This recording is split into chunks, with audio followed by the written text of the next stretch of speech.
Hi everyone, അസ്സലാമു അലൈക്കും. Welcome to our channel. അപ്പോൾ ഇന്നത്തെ വീഡിയോ എന്താണെന്ന് വെച്ചാൽ ഒരു കൂട്ടുകറി വീഡിയോ ആണ് കേട്ടോ. അപ്പോൾ ഓണക്കില്ലേ, അപ്പോൾ ഞാൻ ഈസി ആയിട്ട് ഇങ്ങനെയാണ് കേട്ടോ കൂട്ടുകറി ഉണ്ടാക്കുക. അപ്പോൾ ഒന്ന് ഉണ്ടാക്കിയാലോ. ആദ്യം തന്നെ കുക്കർ എടുക്കാവേ, അതിലോട്ട് ചേന ഇട്ട് കൊടുക്കാവേ, പരിപ്പ് ഇട്ട് കൊടുക്കാവേ, കായ ഇട്ട് കൊടുക്കാവേ, ഒരു നുള്ളു മഞ്ഞൾപ്പൊടി, ആവശ്യത്തിന് ഉപ്പിട്ട് വെള്ളം ഒഴിച്ച് ഒന്ന് വേവിച്ചെടുക്കാവേ. ഇതിന് നന്നായിട്ട് കുക്കായി വന്നിട്ടുണ്ട് കേട്ടോ നമ്മുടെ കൂട്ട്. അപ്പോൾ ഇത് ഉണ്ടാക്കാനായിട്ട് ആദ്യം തന്നെ ഒരു പാൻ വെച്ച് കൊടുക്കാം, വെളിച്ചെണ്ണ ഒഴിച്ച് കൊടുക്കാവേ.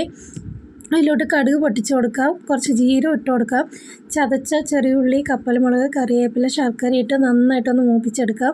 അതിലോട്ട് തേങ്ങ ഇട്ട് കൊടുക്കാം. തേങ്ങയിട്ട് നന്നായിട്ട് മുരിഞ്ഞ് വരുന്നവരെ നന്നായിട്ടൊന്ന് മിക്സ് ചെയ്ത് കൊടുക്കാവേ. അതിലോട്ട് ഇനി ഒരു നുള്ളു മഞ്ഞൾപ്പൊടി, ആവശ്യത്തിന് മുളക് പൊടി, ഉപ്പിട്ട് നന്നായിട്ടൊന്ന് മിക്സ് ചെയ്തെടുക്കാവേ. ഇത് പച്ചമണം മാറുന്നവരെ ഒന്ന് നന്നായിട്ടൊന്ന് മിക്സ് ചെയ്ത് കൊടുക്കാവേ. ഇതിലോട്ട് ഇനി നമുക്ക് കൂട്ടിട്ട് കൊടുക്കാവേ. എന്നിട്ട് നന്നായിട്ടൊന്ന് മിക്സ് ചെയ്ത് കൊടുക്കാവേ. അപ്പോൾ ഈസി ആയിട്ടുള്ള നമ്മുടെ കൂട്ടുകറി ഇവിടെ റെഡിയായി വന്നിട്ടുണ്ട് കേട്ടോ. അപ്പോൾ എല്ലാവർക്കും ഇഷ്ടമാവും കേട്ടോ. മസ്റ്റായിട്ട് ഇങ്ങനെ ഒന്ന് ട്രൈ ചെയ്ത് നോക്കണേ. അപ്പോൾ ഈ വീഡിയോ ഇഷ്ടമായാൽ ഒന്ന് കമൻറ്റ് ചെയ്യണേ. Thanks for watching.